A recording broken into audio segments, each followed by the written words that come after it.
Semua orang senang melihatnya karena dia bersih, karena dia rupawan, karena dia sopan dan santun, karena ayahnya meninggal dan ibunya juga sudah lama meninggalkannya.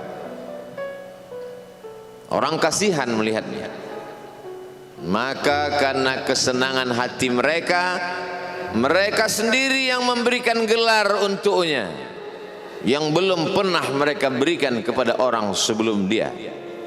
Gelar itu bernama Al-Amin, orang yang layak menerima amanah.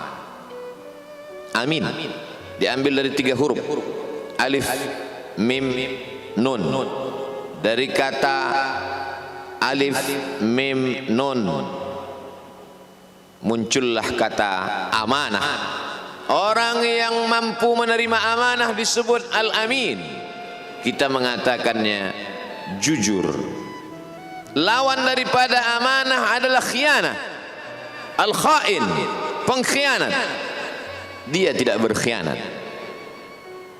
Dia adalah seorang yang mampu mengemban amanah dan terpercaya, maka semua orang percaya kepada dia. Dari alif, mim, nun juga akar yang sama dengan iman, akar kata yang sama dengan iman, maka iman berarti percaya. Dia adalah orang yang dipercaya karena memang dia mampu mengemban amanah. Kapan kebencian itu datang? Kebencian itu datang ketika dia naik ke atas bukit Safa dan dia berkata kepada semua penduduk Makkah, seandainya aku katakan di balik bukit Jabal Abi Qubais yang besar, gagah, perkasa, tinggi, menjulang ini ada pasukan musuh yang akan menyerang kita, apakah kalian percaya? Semua mereka berkata, shadaqnaka, kami percaya karena memang kami menggelar engkau orang yang dapat dipercaya. Seandainya aku katakan bahwa ada pasukan musuh yang akan meluluh lantakkan, menghantam, membunuh kita, apakah kalian percaya? Mereka menjawab, shadaqnaka, kami percaya. Seandainya aku katakan bahwa aku menerima wahyu dari Allah dan aku diperintahkan Allah untuk mengabarkan kepada kalian yang baik-baik akan masuk surga, yang jahat-jahat akan masuk neraka, percayakah kalian? Disitulah perlawanan datang, bukan dari orang lain, bukan dari musuh, bukan dari lawan.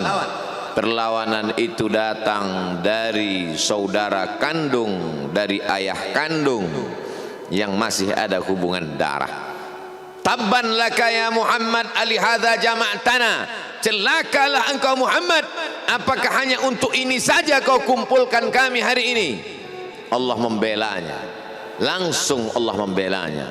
Dia tidak membela dirinya, tapi Allah mengatakan tabbat yada abi lahabi wa tabba ma aghna anhu maluhu, hartanya tak ada berguna, wa ma kasab, hasil usahanya tak mendatangkan manfaat, wa imra'atuhu hammalatal hatab, istrinya menjadi pembawa kayu bakar, simbol dari adu domba, kata-kata yang membuat menyakitkan hati yang dibawa oleh Ummu Jamil istri Abu Lahab untuk menyiksa, menjelekkan, membuli, menebarkan berita untuk membunuh karakter Sayyidina wa Maulana Muhammad sallallahu alaihi wasallam.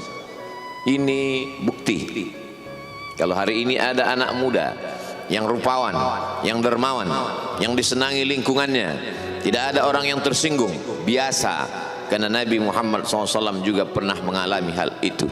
Tapi begitu kau katakan, aku tadi malam bermimpi bahwa aku mesti hijrah, meninggalkan komunitas peminum khamar, meninggalkan geng kita yang selama ini bicara tentang yang haram, maka disitulah mereka akan berkata, apakah hanya untuk ini saja kita berteman selama ini? Mana persahabatan kita? Apa yang dialami pemuda-pemuda hijrah hari ini dialami oleh Rasulullah sallallahu alaihi wasallam 14 abad yang silam. Ketika kau berhasil bisnis, orang senang. Ketika kau berhasil membina rumah tangga, tidak ada orang yang tersakiti ketika anakmu lucu-lucu dan kau berada di tengah mereka, tidak terusik kepentingan mereka, tidak terganggu ekonomi mereka. Engkau adalah sahabat, engkau adalah teman setia. Tetapi ketika kau tidak ikut kemauan manusia, disitulah engkau sedang melantik dirimu sendiri menjadi musuh. Maka Allah kuatkan hatimu. Wa in tuti' aktsara man fil ardi, kalau kau ikut kebanyakan orang di atas muka bumi, yudilluka an sabilillah, mereka hanya akan menyesatkan engkau dari jalan Allah Subhanahu wa taala. Tapi api itu tidak pernah padam. Kalau dia padam, maka berakhirlah dakwah Islam. Dia terus bergelora, dia terus menyala, dia terus membakar kemunafikan, membakar kemusyrikan, sampai akhirnya embargo pun tiba. Jangan ada yang mau bergabung dengan kelompok Muhammad sallallahu alaihi wasallam. Jangan ada yang mau berkirim makanan, jangan ada yang mau berdagang, jangan ada yang mau menjalin transaksi. Mereka ingin membunuh secara perlahan-lahan. Jangan beli produknya, jangan duduk bersamanya, jangan berteman dengan dia. Kenapa kamu mau berfoto dengan dia? Kenapa kamu mau bergambar dengan dia? Kenapa kamu masih mau mendengar ceramah dia? Adakah orang yang mengalami hal itu hari ini? Adakah ketakutan-ketakutan dari hamba Allah yang mengatakan Allahu Akbar, Allah Maha Besar, tapi takut ditinggalkan kawan, cemas ditinggalkan sahabat? Maka itu pernah terjadi pada kelompok Sayyidina wa Maulana Muhammad sallallahu alaihi wasallam. Kalau pembunuhan karakter tidak berhasil, maka ada yang lebih dahsyat daripada itu. Mereka tawarkan dunia beserta isinya. Wallahi, demi Allah wahai paman, demi Allah wahai Abu Talib, law wada'u syamsa fi yamini wal qamara fi yasari, andai mereka letakkan matahari di tangan kananku, bulan di tangan kiriku, ala atruka hadzal amr, supaya aku tinggalkan dakwah ini, aku tidak akan meninggalkannya. Bujuk rayu mulai tiba.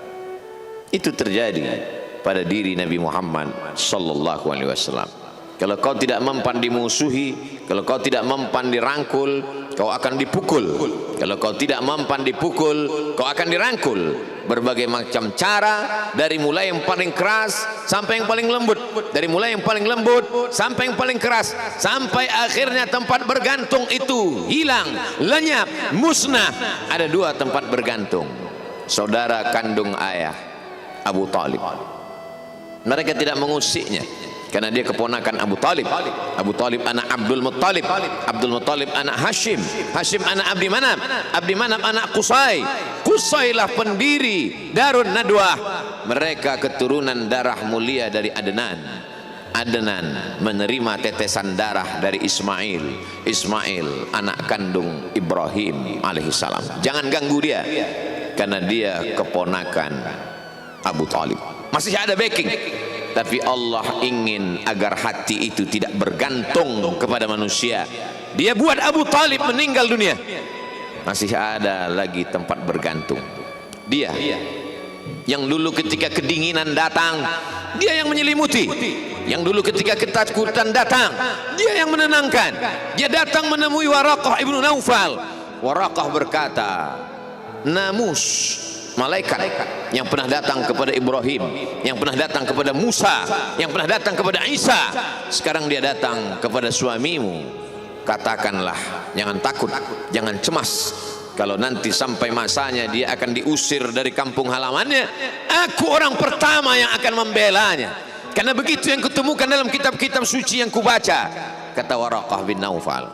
Hari itu juga tempat bergantung itu patah. Khadijah menghadap Allah subhanahu wa ta'ala. Tak lagi ada makhluk tempat bergantung, tak ada lagi ranting tempat berhinggap, tak ada lagi batang kayu tempat berpegang. Allah ingin agar engkau berserah hanya kepada Dia saja.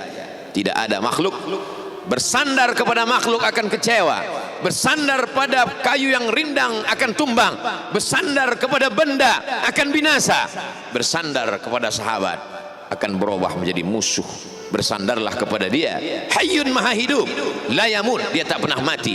Bersandarlah kepada dia, Al-Aziz yang maha perkasa, Al-Jabbar yang maha berkuasa. Itu yang diinginkan Allah dari sosok Sayyidina wa Maulana Muhammad sallallahu alaihi wasallam. Dia pergi, sengaja dia pergi berjalan kaki, karena kalau dia pergi menunggang unta, mereka sudah mengintai, dia pasti lari, dia akan pergi ke tempat yang jauh. Sengaja dia pergi berjalan kaki. Lalu kemudian dia pun sampai ke suatu tempat.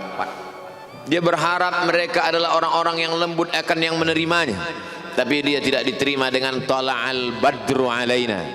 Dia tidak diterima sebagai ahlan wasahlan.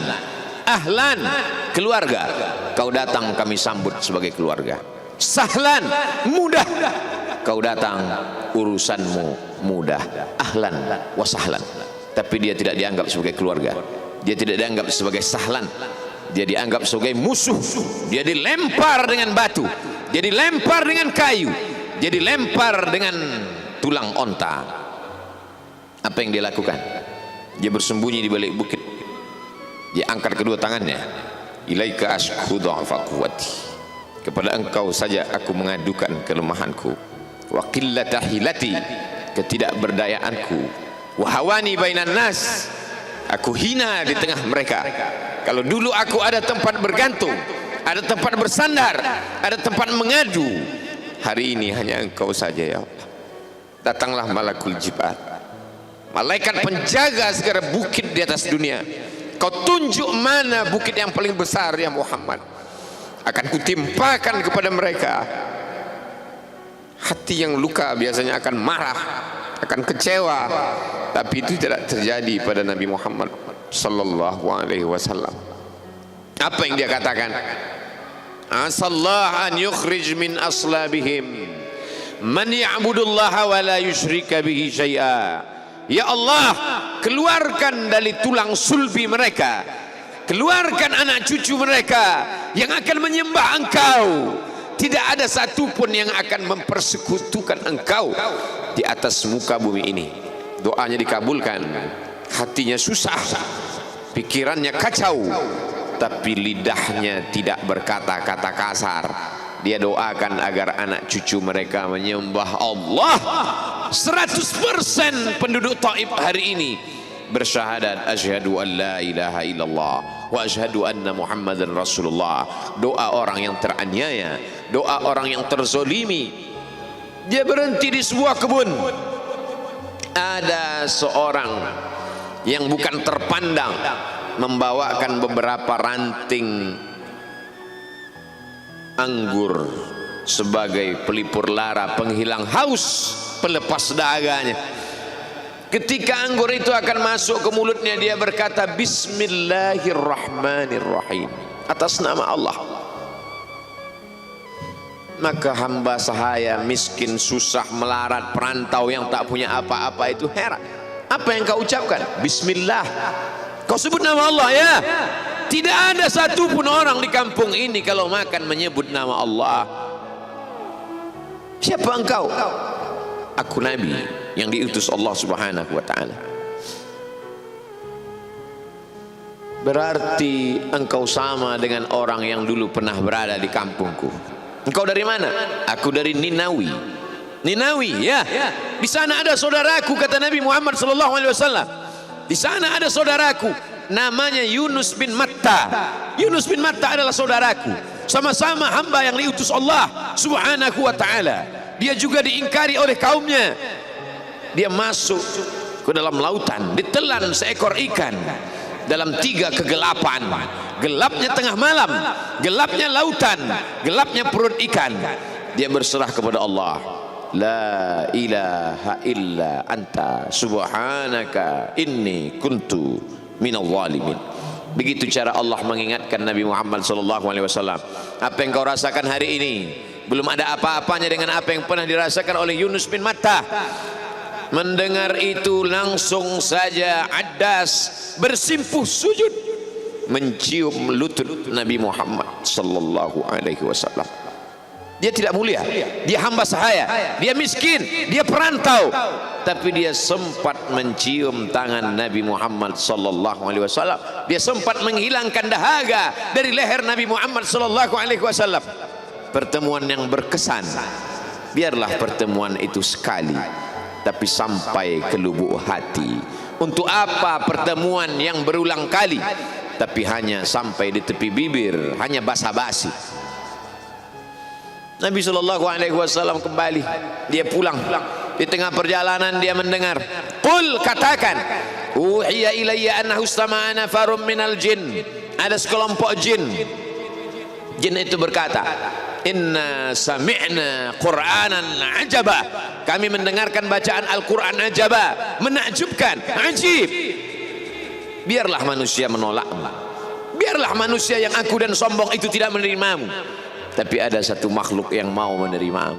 Inna, kami dari kalangan jin, sami'na, mendengar, Qur'anan ajaba, bacaan Al-Quran yang mengagumkan, yahdi ila rusdi, yang membuat kami lurus berpikir benar. Betapa jin yang dikatakan makhluk jahat, tapi ketika dia mendengarkan bacaan Al-Quran tersentuh hatinya dan dia bersyahadat, anna minnal muslimun, kami ada yang muslim, wa minnal qasitun, kami ada yang kafir. Yang muslim taharrau rasyada, selalu mencari jalan kebenaran. Yang kafir kanu li jahannam hataba, mereka hanya akan menjadi santapan neraka jahanam.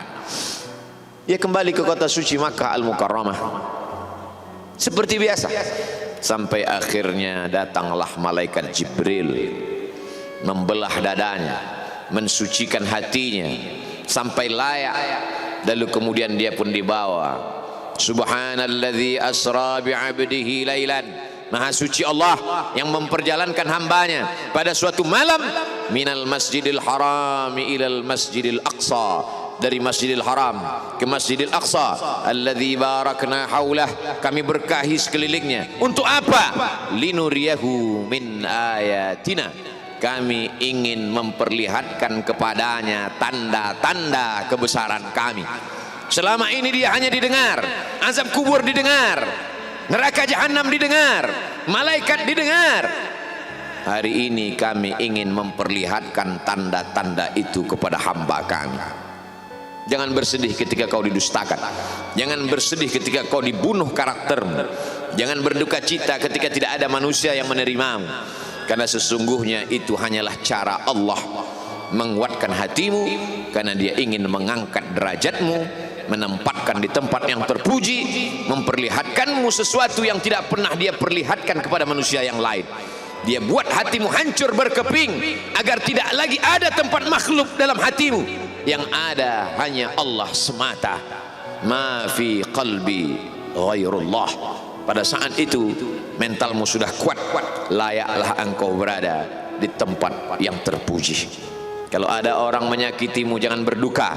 Kalau ada tetangga, sahabat, kawan baik meninggalkanmu, jangan berduka lara, karena sesungguhnya di balik itu semua, fa inna ma'al usri yusra, inna ma'al usri yusra, idza daqat 'alaika dunya faqul ya Allah. Kalau terasa sempit dunia, mengadulah kepada Allah. Idza sa'alta fas'alillah, kalau minta-mintalah kepada Allah. Wa idza sta'anta fasta'in billah, kalau minta tolong, minta tolonglah kepada Allah. Iyyaka na'budu wa iyyaka nasta'in, kepada engkau kami menyembah, kepada engkau kami beribadah, kepada engkau kami bersimpuh sujud, kepada engkau juga kami meminta pertolongan. Barakallahu li wa lakum fil Qur'anil azim.